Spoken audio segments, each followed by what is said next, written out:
My name is Hilda Thompson, and I am 60 years old. What I am about to tell you will forever change the way you see your own family. Just 3 days ago, I found myself standing at the edge of a cliff with my husband Robert. Our son Nathan and his wife Samantha had invited us on what they called a special anniversary hike. They said it would be a day filled with laughter, photos, and memories. Instead, it became the day our lives nearly ended. The air was crisp, the kind of clean mountain air that fills your lungs and makes you feel alive. The trail had been quiet, only the crunch of our shoes against gravel and the occasional bird overhead. I remember looking at Robert, his face red from the climb, and thinking that even after 40 years together, he still looked strong to me. I never imagined that strength would be tested in a way neither of us could have prepared for. We reached a high point where the valley stretched endlessly below us. Samantha pulled out her camera with a smile. She asked us to step closer to the edge so she could capture the view behind us. Robert hesitated, but Nathan reassured us with his familiar, calm voice. He said it was perfectly safe, that he would stand right behind us in case we stumbled. For a brief second, I wanted to believe him. After all, he was my son.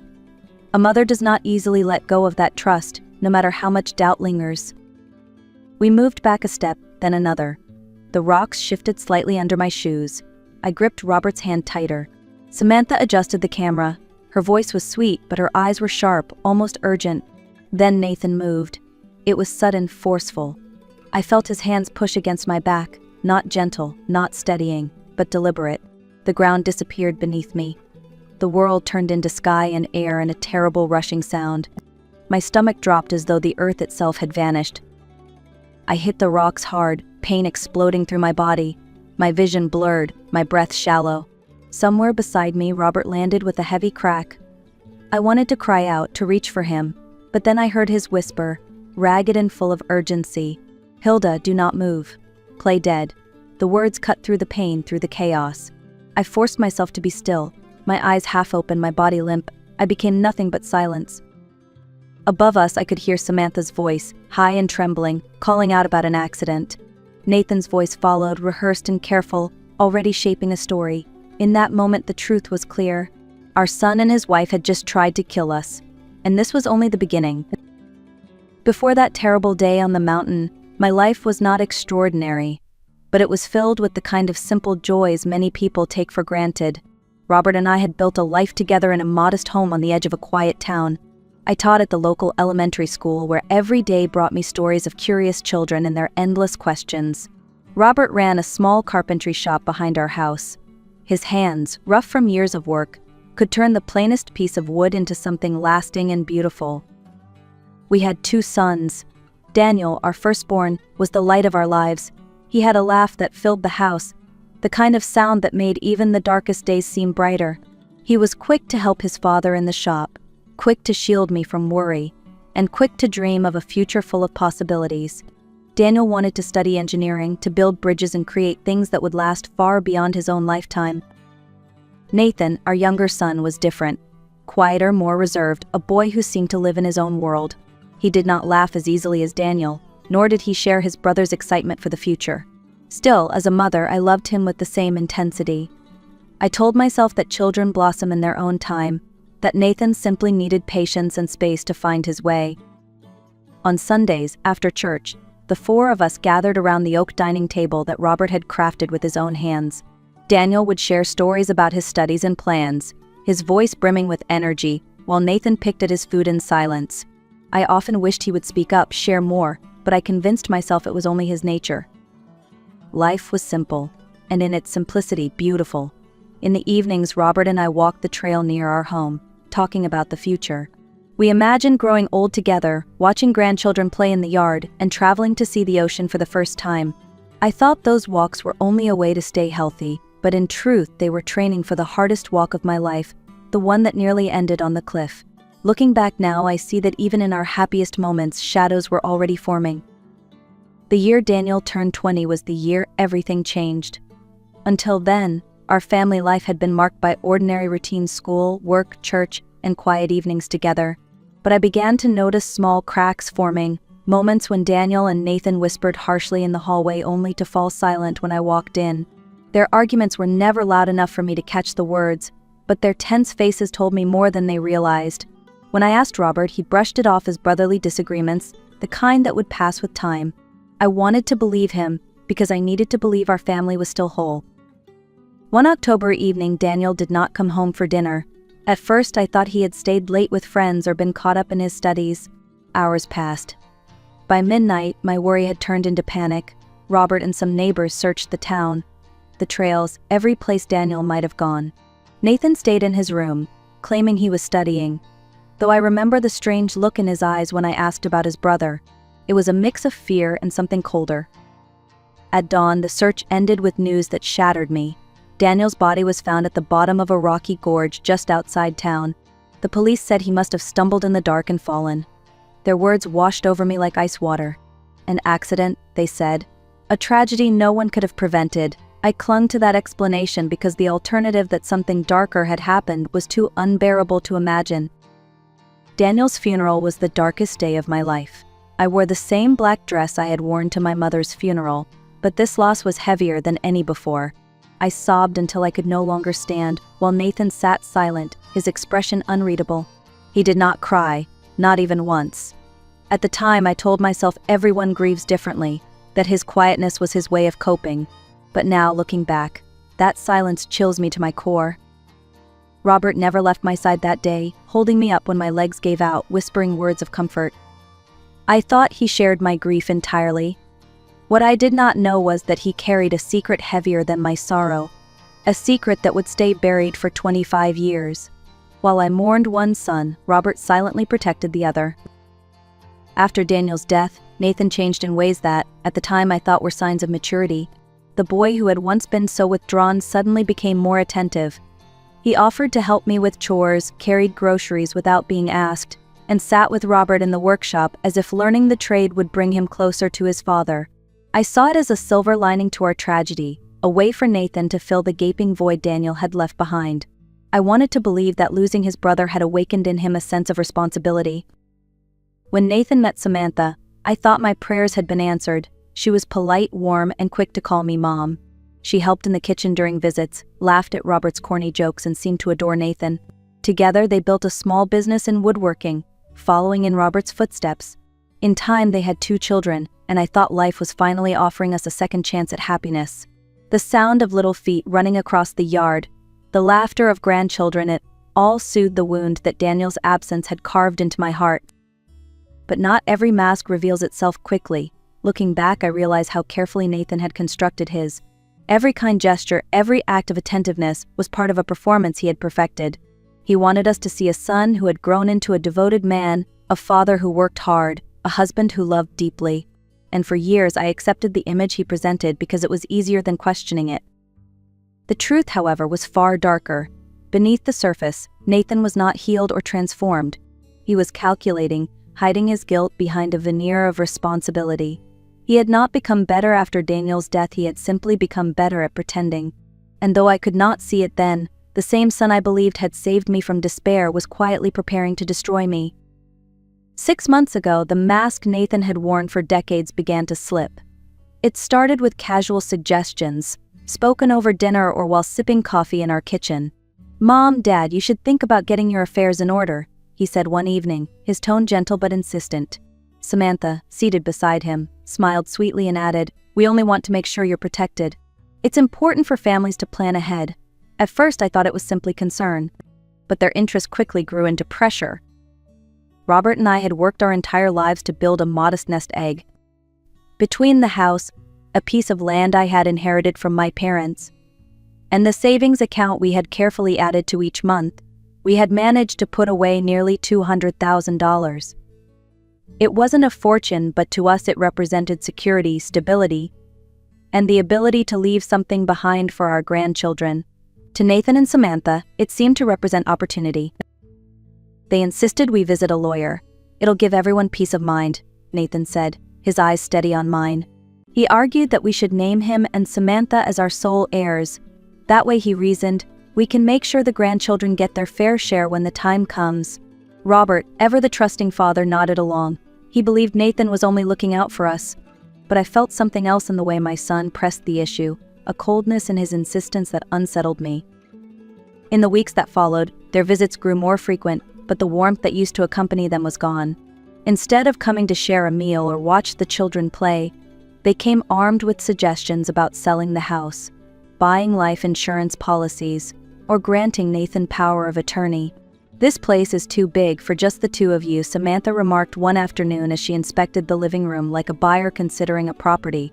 "It would be so much smarter to downsize while the market is strong." Her words, coated in politeness, carried a sharp edge. She was not suggesting, she was directing. Robert began to waver. Practical by nature, he considered the logic in their arguments. But I couldn't shake the sense that there was more behind their urgency. Each time Nathan spoke about the future, I caught a flicker in his eyes and impatience, almost as if he couldn't wait for us to hand everything over. That flicker haunted me. I had seen it once before, long ago, in the days leading up to Daniel's death. Back then, I ignored it. This time I couldn't. One night, after yet another tense conversation with Nathan and Samantha, as our will, Robert and I found ourselves arguing for the first time in years. He believed Nathan's concern was genuine, that we should at least consider his suggestions. I, however, felt something deeply wrong pulsing beneath the surface. As we washed dishes side by side, I asked softly, "Do you remember what Nathan was like before Daniel died? Doesn't it ever strike you as strange how quickly he changed?" Robert stopped mid-motion, a plate dripping water in his hands. For the first time, I saw fear in his eyes. "Hilda," he said quietly, "there are things about Daniel's death I never told you." My heart pounded as if it would break my ribs. I set down the dishcloth, unable to breathe. "What do you mean?" I whispered. Robert's shoulders sagged under the weight of decades of silence. That night, I followed Nathan. I saw him with Daniel at the gorge. They were shouting, furious. Daniel had papers in his hand, bank statements. He had discovered that Nathan had been stealing money from our savings. Small amounts at first, but then more. He confronted him, demanded he confess to us. My legs trembled. I wanted to believe I had misheard. And then, Robert's voice cracked. Nathan snapped. He shouted that Daniel was always the favorite, that he always had everything. And then, Hilda, he shoved him. Robert's hands gripped the edge of the sink, knuckles white. I saw Daniel lose his balance, clawing at the air, and then he was gone. Just like that. His words felt like knives tearing through 25 years of memories. "Why didn't you tell me?" I demanded, tears streaming down my face. Robert's reply was heavy with guilt. Because when I reached Nathan, he was crying, trembling, saying it was an accident. He begged me not to tell you. I wanted to believe him. He was my son too, and Daniel was already gone. I staggered back, clutching the counter for support. Everything I thought I knew about my family had been a lie. My sweet Daniel had been murdered by his own brother, and I had spent 25 years loving that murderer, trusting him, letting him raise his own children under my roof. Robert's confession left me hollow, broken in ways I had never imagined. In that moment, I understood that Nathan's new obsession with our finances was not about care or responsibility. It was about finishing what he had started long ago, and this time he was coming for us. The very next evening, as if fate wanted to confirm Robert's confession, the phone rang. It was Nathan. His voice carried that same practiced warmth that once fooled me but now only filled me with dread. "Mom," he said cheerfully, "Samantha and I were talking. Next weekend is your 40th anniversary. We want to do something special for you and Dad. How about a trip to the mountains? A little hike, a picnic, some photos. It will be perfect." Robert, who was sitting across from me at the kitchen table, heard every word. His face went pale, and we exchanged a look heavy with unspoken fear. This was it. The invitation was not for a celebration. It was for our execution. My hand shook as I held the phone, but I forced my voice to sound steady. "That's very thoughtful, Nathan. Let us think about it and get back to you tomorrow." When I hung up, silence pressed down on us like a weight. Robert finally spoke, his voice low. "If we refuse, he will find another way. A fire, a car accident, something that will look even more natural. At least if we go, we know what to expect." His logic was terrifying, but it made sense. That night we planned. Robert decided to hide his phone in his jacket and set it to record the entire trip. If we survive, he said, we'll have evidence. If we don't, at least the truth won't die with us. I wrote a letter to my sister, explaining everything Robert had confessed about Daniel and warning her about Nathan. I hid it among our important documents, praying she would find it if we never came back. We went to bed holding each other tightly, whispering words of love that could have been our last. For the first time, I looked at the man I had shared my life with and realized we were no longer just husband and wife. We were survivors preparing for battle, against our own flesh and blood. Saturday arrived with a clear blue sky, the kind that would normally inspire peace. Instead, it felt like a cruel joke. Nathan pulled into our driveway, whistling as though it were just another family outing. Samantha followed close behind, carrying a bright smile and a backpack stuffed with supplies. She showed me the cookies and bottled water she had packed, and then lifted her new camera with pride. "I want to capture every moment," she said. Her words twisted in my stomach, for I knew the photos she planned to take would be of our deaths. The ride to the mountains was unbearably long. Samantha hummed along to cheerful songs on the radio while Nathan drove carefully, stopping at every sign, making sure not to draw attention. Robert slipped his hand into mine and discreetly tapped his phone, starting the recording. Every word, every sound would be preserved. I clung to that small comfort. The trail began gently, winding through tall trees. Samantha darted ahead, pointing out flowers and snapping pictures, playing the role of a joyful daughter-in-law. Nathan lingered behind us, his presence heavy on our backs. Each time I turned, he gave me a smile that never reached his eyes. "You doing okay, Mom? Dad?" His voice was syrupy sweet, but every syllable dripped with menace. After nearly an hour, the trail grew steeper. My legs ached, Robert's breathing grew ragged, and still Nathan pressed us forward. Finally, Samantha exclaimed, "Look at that cliff. The view will be incredible for pictures." My blood ran cold. This was it. The place they had chosen. The cliff towered above us, the rocks loose and jagged, the drop below unforgiving. It was the perfect place for a staged accident. We followed reluctantly, scrambling over shifting stones until we reached the top. The valley stretched out before us, breathtaking and terrible all at once. "Stand closer to the edge," Samantha instructed, raising her camera. Robert squeezed my hand, reminding me of the recording. I nodded and stepped back with him, the abyss yawning behind us. "Perfect," Nathan said, moving closer. His tone changed, darker now, no longer needing to pretend. Samantha's smile hardened. "Hug each other," she said. "And smile. This will be your last photo." In that instant, I knew the time had come. Robert and I stood at the edge, our son and his wife ready to end our lives, and all we could do was brace for the final push. The fall left us battered and bleeding. Rescue teams found us and worked with a precision that felt foreign after the chaos of the cliff. I remember the harsh smell of antiseptic, the way lights stung my eyes, and the constant beeping of machines. Paramedics moved quickly, checking vitals, securing us to stretchers. All the while, Nathan and Samantha circled the scene with the practiced grace of actors playing their parts, distraught, shocked, relieved that they had survived what everyone would call a terrible accident. At the emergency room, the staff separated patients and began triage. Robert and I were stabilized and prepped for transport to surgery. For hours, I lay very still, every breath a conscious effort. I kept my eyes mostly closed, listening for the voices around me.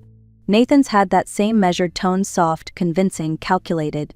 Samantha's sobs were loud and public, perfect for the witnesses who might later be called to testify on their behalf. It was a young nurse who changed everything. Her name was Lauren. She was new to night shifts but sharp-eyed and quietly determined. While she checked my IV and monitored my pulse, something about my response to pain made her pause. My breathing was shallow but not lifeless. My fingers twitched when she adjusted the blanket. She leaned closer and watched me, her brow furrowing as she considered the impossible, that I might be pretending. Lauren moved with the discretion of someone who has seen too much to make a spectacle. She whispered to a fellow nurse that something felt off and then approached me when the hall outside was clear. Using gestures she had learned in training, she asked me to squeeze her hand if I could hear her. I squeezed once, then twice. She froze, eyes widening. Quietly, she mouthed that she would get the doctor and the police. While Lauren staged her next move, Robert managed, through pain, to whisper that he had recorded parts of the trip. He had hidden his phone on his person and set it to capture everything. When the doctor arrived, Lauren told him what she had seen. The doctor listened, then approached Nathan and Samantha with a firmness that did not suit the sympathy they were performing in the waiting room. A hospital security officer and an on-call detective were called in. As technicians downloaded the recording from Robert's phone, the reality of what had happened on the mountain began to emerge in hard evidence, planning, rehearsed lines, the shove, the cold language Nathan used about removing obstacles. The staff watched Nathan and Samantha's faces as the first clips played shock, fury, then the rapid calculation of people realizing their camouflage had been pierced. In moments, the ER shifted from a place of triage to a scene of investigation. Lauren stood by us, quietly watchful, and in her small, decisive actions she became the first ally in a life that had been reduced to a fight for truth. The fall was a blur of terror. I remember the scream caught in my throat, the rush of wind, and the sickening crack when my body struck the rocks. Pain exploded through me, so sharp and overwhelming that I thought my life had ended in that instant.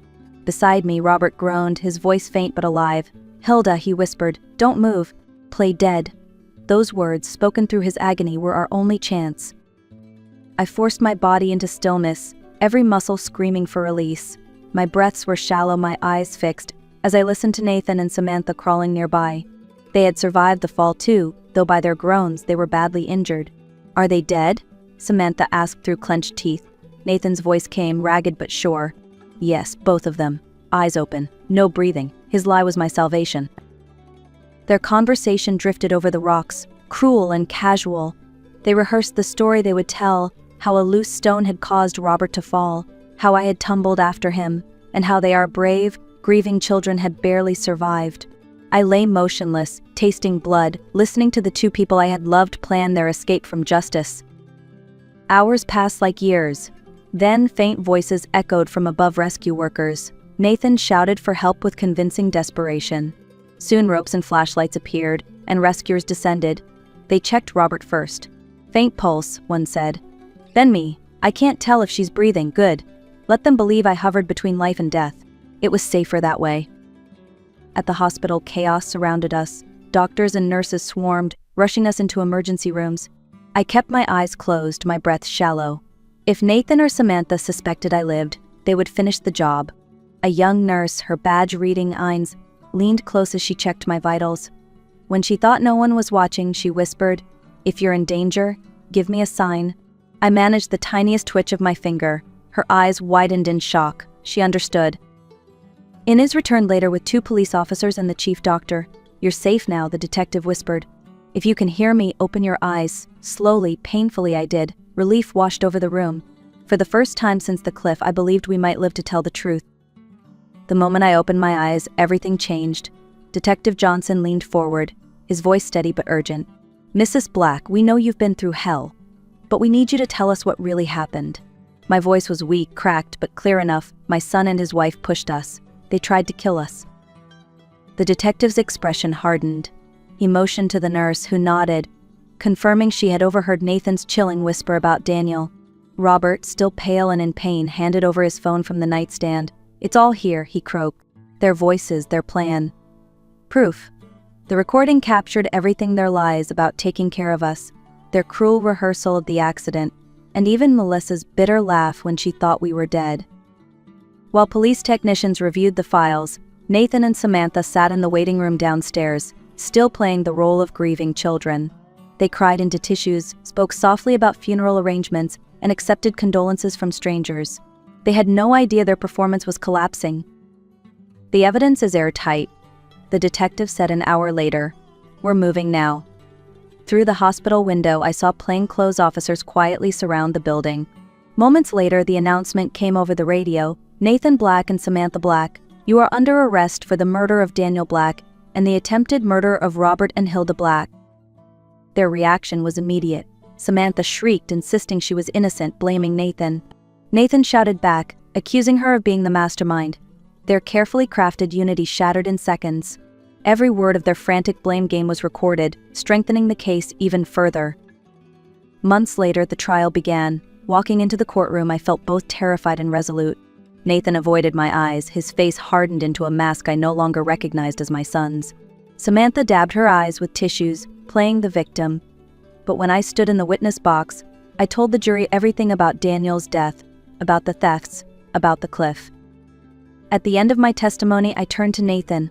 "My son died the night you killed your brother. What sat at my table for the past 25 years was a stranger." The silence in the courtroom was suffocating. The jury deliberated 3 days. When the verdict came guilty on all counts, I felt the weight of decades lift from my shoulders. Nathan and Samantha were sentenced to life in prison without parole. Justice had finally spoken. After the sentencing, Robert and I returned home to a house that felt both familiar and foreign. Every corner held memories, but also shadows of betrayal. The kitchen table where Nathan had once eaten his meals, The porch where Daniel had laughed about his college plans, the workshop filled with Robert's careful handiwork, all of it seemed frozen in time. Yet for the first time in decades, there were no lies lingering in the air, only truth, painful but freeing. Our greatest concern was the children, Nathan and Samantha's two young ones. They had been placed in temporary foster care while the legal storm unfolded. The thought of them growing up in strangers' homes, carrying the stigma of their parents' crimes, broke my heart. Robert and I made the decision that surprised even ourselves: we would apply for custody. Those children were innocent. They had lost enough already. The process wasn't easy. There were evaluations, home visits, and endless questions about whether two people in their 60s were capable of raising children again. But each time the children came to visit during the process, I saw their faces light up when they entered our home. They ran through the yard, chasing each other the way Daniel and Nathan once had. They curled up on the couch with Robert, listening to his stories. They helped me bake cookies in the same kitchen where I had once taught their father. In their laughter, I heard healing. The day custody was granted, I cried harder than I had in years. It wasn't joy exactly, it was something deeper, a mixture of relief, grief, and hope. We tucked them into bed that night, and I told them about their Uncle Daniel.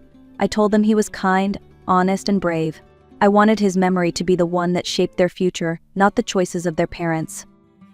Life will never be the same. The wounds are deep, and there are nights when I still wake up hearing Nathan's voice or Samantha's laugh, echoing like a curse. But each morning when I hear little feet running across the floorboards, I remember why Robert and I survived.